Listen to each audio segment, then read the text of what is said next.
What's up everybody, it's Paul from Boosted Films, and in this video we're going to change the front and rear brakes on this EVO 8.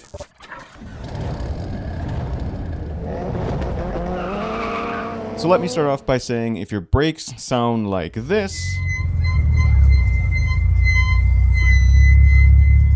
it's probably because you have an aggressive racing type brake pad and or you're just not running any brake pad shims. From the factory, the EVOs did come with these brake pad shims, but I feel like most people just throw them away or get rid of them.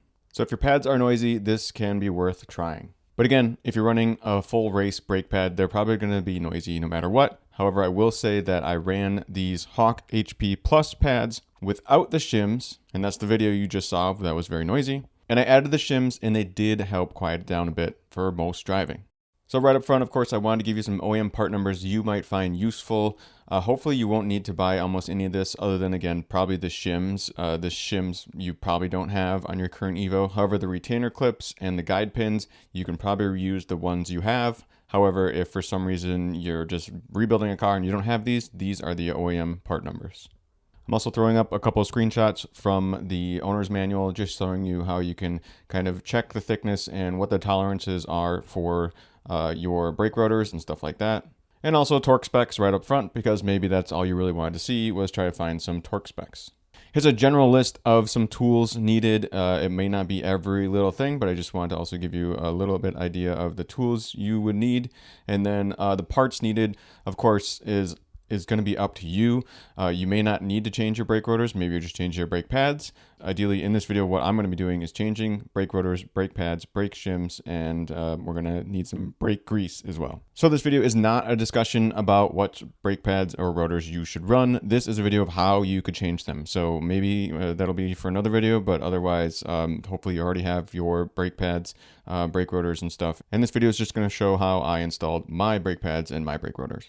First thing I'm going to actually do is open up the hood, and then once we're underneath the hood, I'm going to find our brake fluid reservoir over here just by the battery. I'm going to take the cap off of that because we're going to press in the pistons in our brake calipers, and that's going to put some fluid up a little bit, and that should make it a little bit easier to do.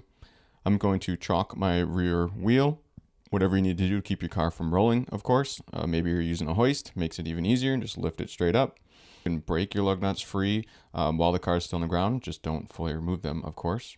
And also, if you do have an impact gun of some sort, you won't actually have to worry about breaking your lug nuts loose while the car's on the ground, because that should be able to just break them free. So let's jack up the car, and then of course we're going to utilize jack stands. Even though we're not going to necessarily be underneath the car, it's always a good idea to use jack stands. Remember, your floor jack is not meant to hold your car, it's just meant to lift your car up.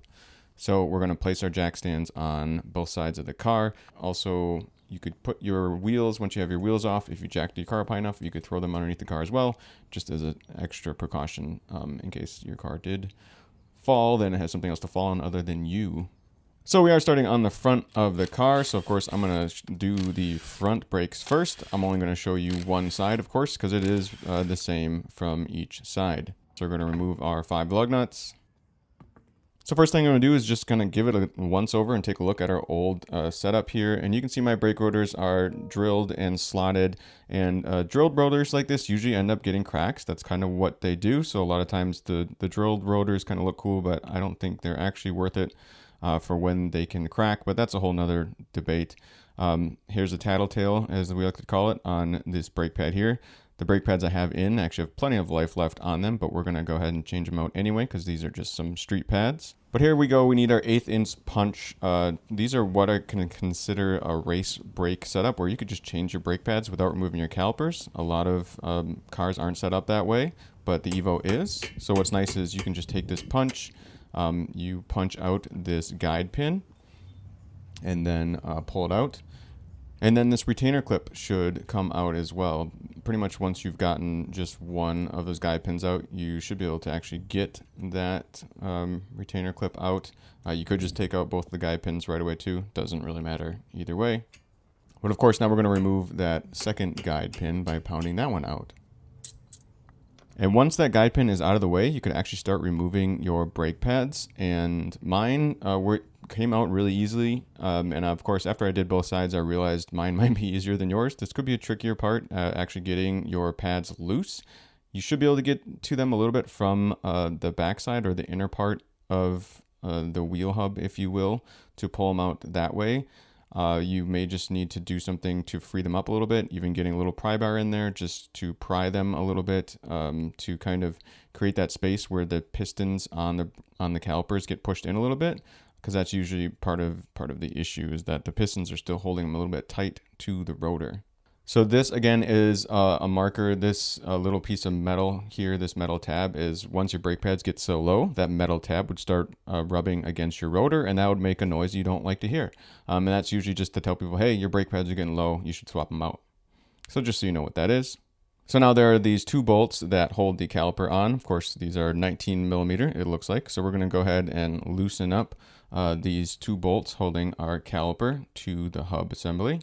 And once you remove those two bolts, your Brembo brake caliper should be free to pull off from your brake rotor. And again, if you're just changing brake pads, you wouldn't have to do this. You could have just slid in your new pads and went about your merry way. But of course, we're changing brake rotors as well. A lot of people like to kind of hang up their brake caliper from their suspension. It's a little easier if you use stock suspension, harder with coilovers. But if you want to make a way to hold your brake caliper up, feel free to do so. The main idea here is just not to put a lot of tension on the brake hose going to your brake caliper. So next we're going to pull off this brake rotor. Again, mine was pretty easy, came free pretty easily. You might have to give it a tap with a hammer. If you don't want to use the hammer option to pull them off, I'm going to show you what I did on the rear, since the rear of mine were a little bit stickier. But there is this hole, and there's one on the front rotor too. But there's a hole that you can basically just use one of these screws, or a bolt, I should say.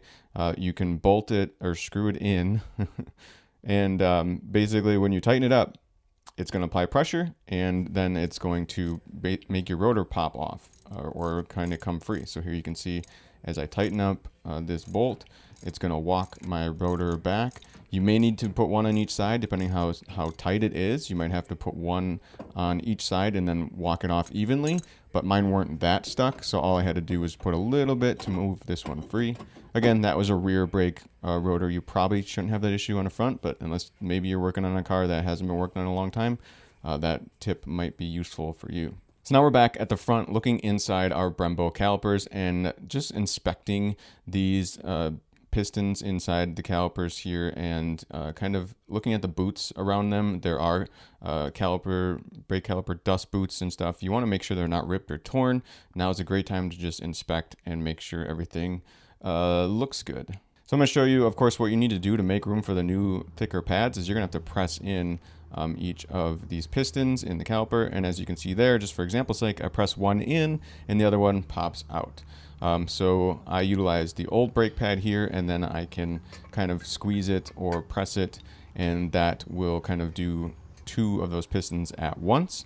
But of course, this isn't ideal either because there are 4 pistons in these Brembo calipers. There's 2 on each side. So as I press these 2 in, the other 2 are going to probably press out a little bit because of the fluid in the brake caliper. So there are a couple ways we can go about pressing in these pistons to make enough room for our new pads. And one of the easiest ways is probably to have the right tools. But some of these are expensive. There is a tool made directly for this. I would just advise you buy one that you make sure is the right size to work for your Brembo calipers. I did not buy that tool. I will show you how to do it without them. But if you want to just go ahead and buy that tool to make this job easier, you can buy this brake caliper tool. The other way to do it is, of course, a bit more risky on the paint of your caliper here. You can see I have a C-clamp. And I'm just using the C-clamp to hold the one side in, so when I manually kind of press the other side to press the pistons in, these ones on the other side won't press out because the C-clamp is holding them in place. There's, of course, more than one way to do this. You can tell me I'm wrong and I should have bought the tool. Go ahead, that's fine. This is just the way I did it, and I like to show people options. just so they have a different way of doing it, especially if you're in a pinch and just need to get the job done. Next, we need to clean up our hub a little bit. Mine, again, wasn't too bad, but I just want to get rid of any potential high spots, any big rust spots. So I'm just going to use a little bit of sandpaper around the hub where that brake rotor is going to lay. I want it to lay as flat as possible. So we're going to clean that up, and then I sprayed a little brake clean on it as well once I was done. Next, whatever rotors you bought, just take a look, make sure they're the same size as the rotors you took off, and that way you can, make sure they are the right ones to fit your EVO. Spray them down with brake clean, clean them off. Another thing I'm going to mention now that I didn't show as well on the front, but I did more on the rear, is also where the brake caliper itself bolts to the hub assembly of the car. I make sure I sanded those down a little bit too, just to remove any high spots there as well. Again, I'll show you that more when I do the rear. But there you go. Of course, you can just slide your new brake rotor on, and then you should also be able to get your brake caliper in place. If you wanted to, you could have put your brake rotor on and then put one of your lug nuts back in place to hold your rotor in place. We're going to switch views to the back side so you guys get a better view of where these bolts are. I'm going to put the bottom one in now. I had the top one started. Now we moved to the bottom one, so we're going to get that one started as well.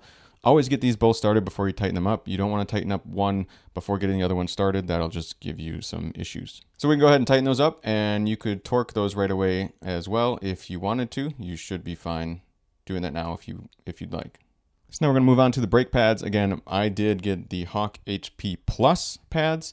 They came with some grease, so that's good. High temp grease that they came with. I will say, if we are going to talk about brake pad selection a little bit, these are meant more for track and autocross use, less for street use. That's why they're kind of so noisy. And there's a lot of brake dust with these HP Plus. So just be aware, this brake dust is something you want to take care of too. If you leave the brake dust on your wheels for a long time, they can ruin your wheels. So do some research when you pick out what pads you want for your application. So it doesn't really matter where these pads go, but of course you can see they have what I call that tattletale, that little piece of metal on them. Two of them do. So we're just going to make sure that those aren't both on the same side of the car.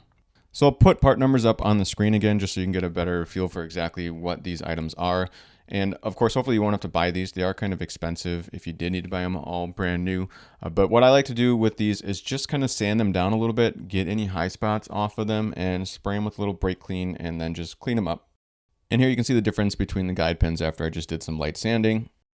Now we're going to move on to putting a little grease on. This is always, I feel like, a debate on how you can utilize grease and the way you should use it and where you should use it. I'll say I'm just not an expert on this. This is just where I put grease. I put grease on the back side of the pad, which normally a lot of pads will have that kind of additional shim on the back. These pads really don't at all, which is part of the why I think they're so noisy. So I put a little grease on these, and then I put them in. Again, I actually made this video and ran these without the shims at all for a little while, but I'm going to show you installing the shims in this video, of course. I like to put a little bit of grease on the guide pins as well. My general theory is that anywhere there's kind of metal on metal, especially with the brake pads, less so with these guide pins, but anywhere there's kind of the metal touching metal part is where there could be that noise and vibration.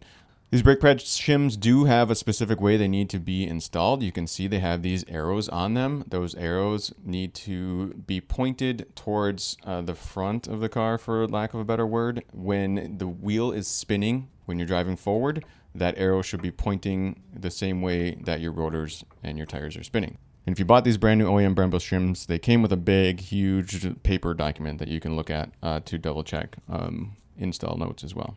So again, I ran these brake pads for a little while, but we're just magically cutting, of course, to showing you how to install these shims. So I'm pulling out the brake pads after I ran them for a little bit and installing these shims because, they were pretty loud and noisy. And here you can see how that shim would lay on in place. And then, of course, I'm going to add brake grease again to the back of the shim itself. I also like to just add a little bit of brake grease to the side of the pads. Of course, only the metal part. You don't want to get any brake grease on the actual material that touches your brake rotor or any brake grease on your brake rotor. If you get any brake grease on your brake rotor, you definitely want to clean it off. I will say with these OEM shims too, I find it a little weird that, you know, they're not big enough to actually cover the whole portion of the piston.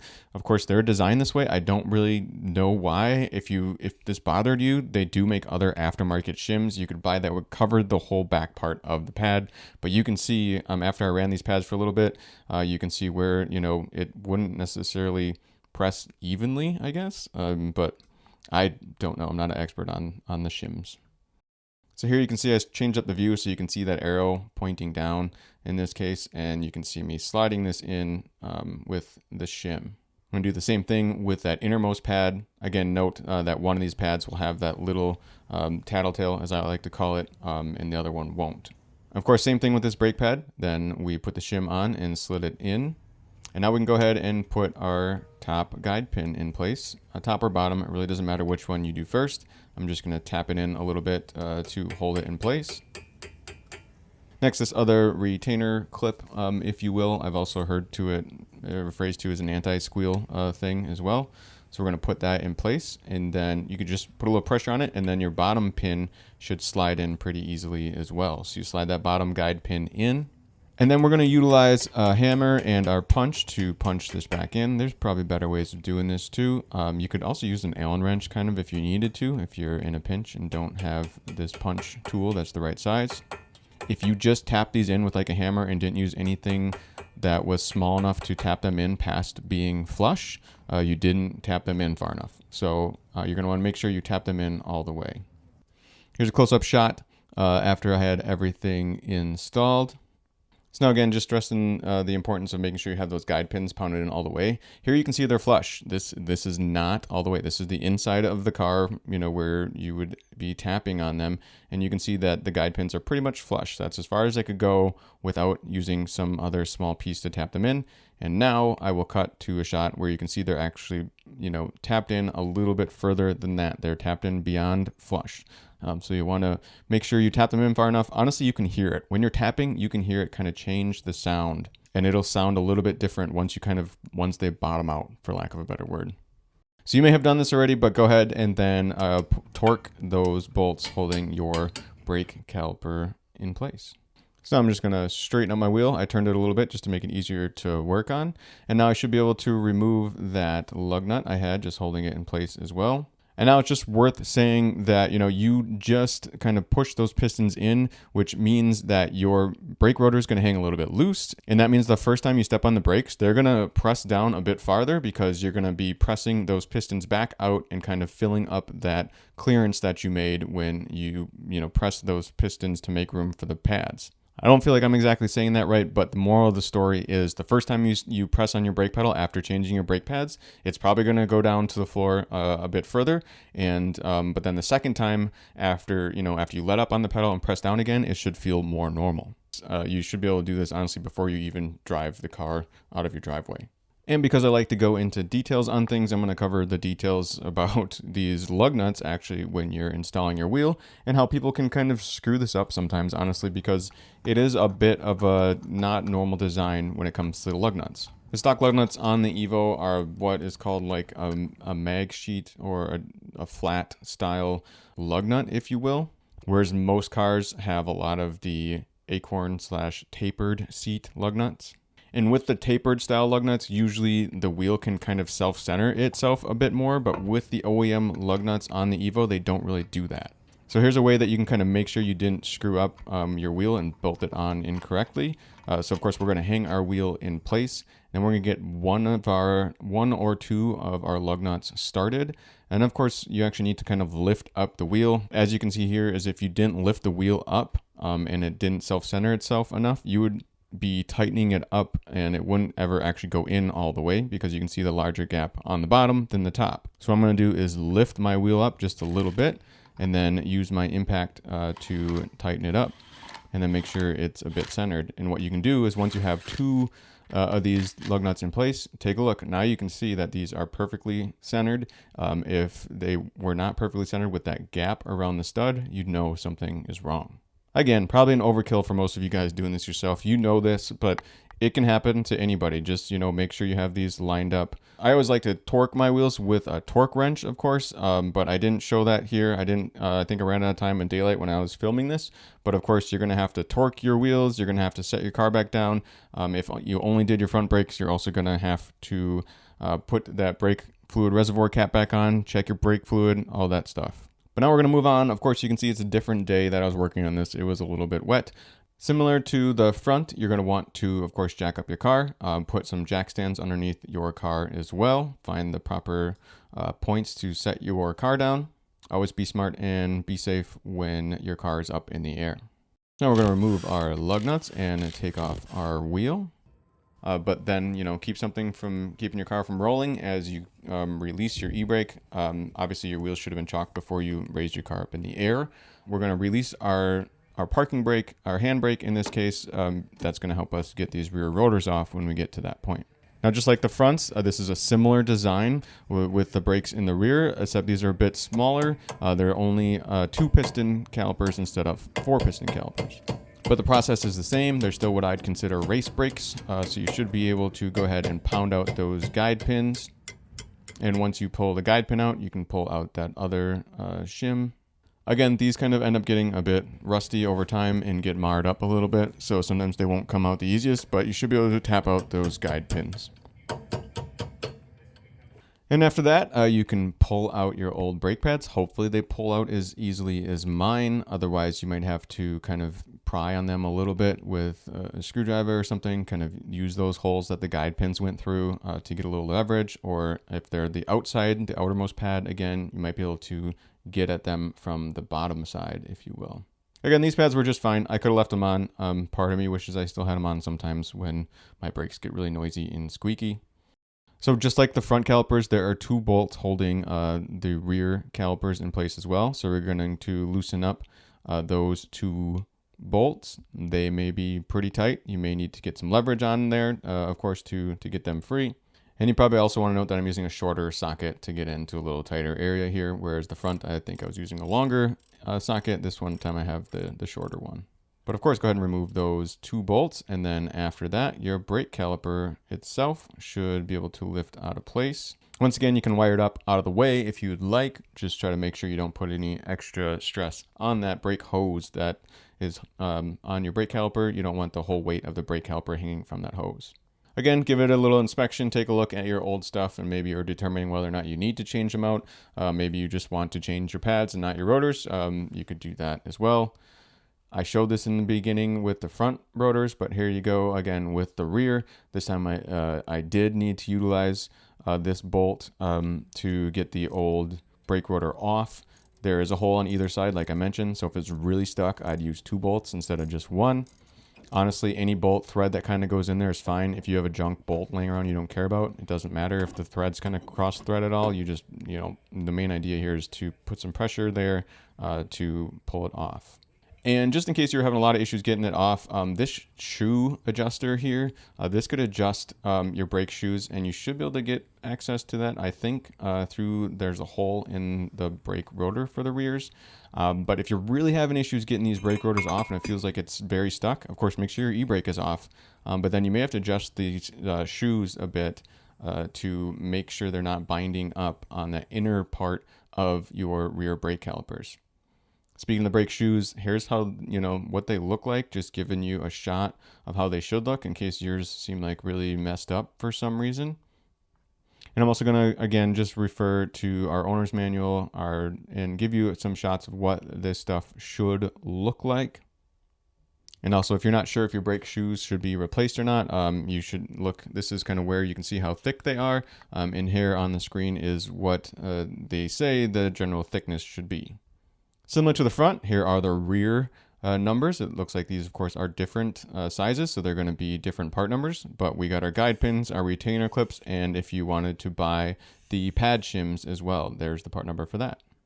Same process as the front. We're going to open up our brake rotors. We're going to spray them down with some brake clean, give them a wipe off. The inner part of that, make sure you clean it up as well on these, because that inner part is where your e-brake goes and where those brake shoes kind of sit inside that brake caliper. Sit inside that brake rotor. And again, just like the front, my rears are actually a bit dirtier than the front were, so I used a wire brush a little bit, and then I used some sandpaper to try to clean up any high spots that were here on this hub, this face where the brake rotor mounts. So go ahead and clean that up, and then spray it with a little brake clean, and then you should be good to go. And I did a better job here of showing you, but these are the mounting points for that rear brake caliper. So I'm going to sand those off a little bit on the caliper itself and also on the hub as you just saw. Just a little bit. We just want to make sure that they're flat. I will also caution you, if you have some recently painted or powder coated brake calipers that you're installing, be careful with that as well. Hopefully they did not paint those mounting surfaces, because that paint can wear away and eventually you end up with kind of a space in there and a loose brake caliper. And that's part of the reason why we don't have that part painted at all.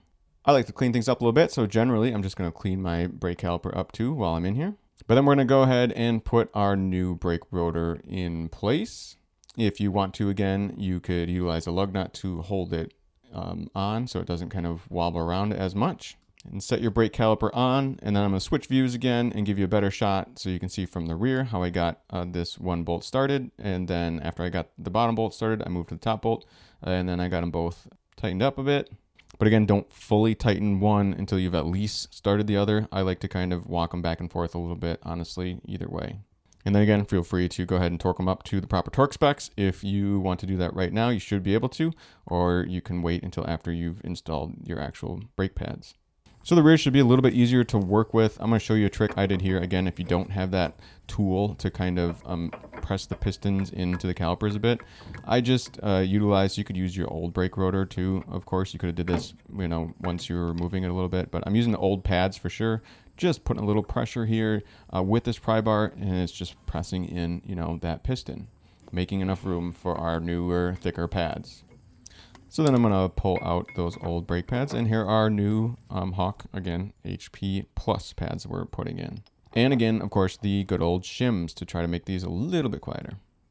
And here's that big document I mentioned that they give you in every single shim package if you buy the OEM Brembo ones. So they got directions. I'm just referencing those directions here, so you can take a look and read those as well. They talk about the arrow direction, if there's any confusion on which shim should go where on which brake pad.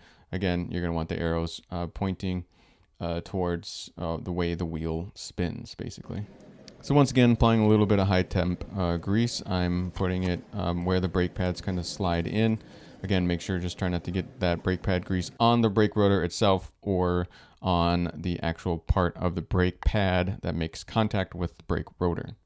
Here's just a little bit of shot of showing you where I put the grease. And just like the front, I am going to at least put brake grease on the back of the pad, and then again, put the shim in place, and then put more grease on the shim as well. I may have overdone it, honestly. No matter how much grease you put on, eventually it's probably going to wear out a little bit. And again, these are Hawk HP Plus pads, so they are still going to make some noise. And here you can see how I slid them in with that arrow kind of pointing up in this case. And I'll skip showing the exact same thing on the other pad, but here it is all prepped up, ready to go. So on the inside pad, I'm going to put that one in place as well with that arrow pointing up. A guide pin, just a little bit of grease so it slides in pretty easily again. We're going to slide that bottom guide pin in place first. Give it a little bit of tap just so it's in part of the way.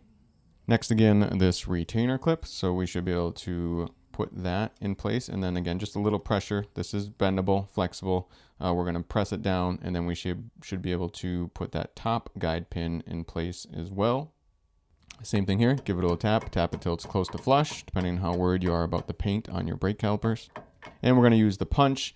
This one was harder to get in. The rears were a bit hard to get in with the punch, so I'm actually showing you an Allen wrench that was a similar size to the punch, just because it was a bit smaller. As you can see, it's not as long. That made it a little easier. You can also turn your hammer sideways, whatever you need to do to make enough room so you can get a little bit of a swing in there and actually tap these guide pins in all the way that they need to be. And again, just like the front, reference my front install video if you'd like, but just tapping these in flush is not enough. They should go in further than flush. They should go in past flush. And as I mentioned, you should be able to hear it. As you're tapping these in, you're going to kind of hear once they kind of bottom out, the sound of your hammer tap should literally change and sound different. There you go. This is actually, I think, on the other side of the car that I was showing, but you can see how I tapped it in and how it's tapped in inside. It's dropped in a bit there. It's beyond flush.